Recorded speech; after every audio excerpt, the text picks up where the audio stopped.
যেতিয়া হাতত ৰান্ধি খাবলৈ সময় নাথাকে আৰু তেতিয়া নাখালেও নহয়, তো তেতিয়া এনেধৰণৰ ৰেচিপি বনাই খাব লাগে। তো মই সৰিয়হ ভিজাই ৰাখি দিছিলোঁ, আদা নহৰু গোটেইখিনি একেলগতে পেষ্ট কৰি ল'লোঁ।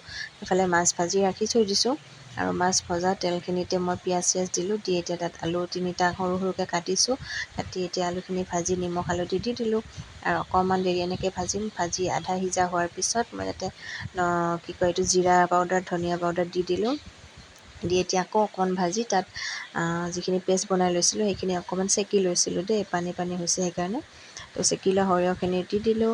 দি এতিয়া উতল অহাৰ পিছত যিখিনি মাছ দিবলগীয়া আছে মাছখিনি দি দিয়ক আৰু ভালদৰে উতল অহাৰ পিছত আমাৰ ৰেচিপি হৈ গ'ল। আৰু এতিয়া ধুনীয়াকৈ গৰম গৰম ভাতৰ লগত গৰমে গৰমে পৰিৱেশন কৰিলে বহুত টেষ্টি লাগে। আৰু আজি আমিও খাই কেনে সঁচাকৈ বহুত তৃপ্তি পালোঁ।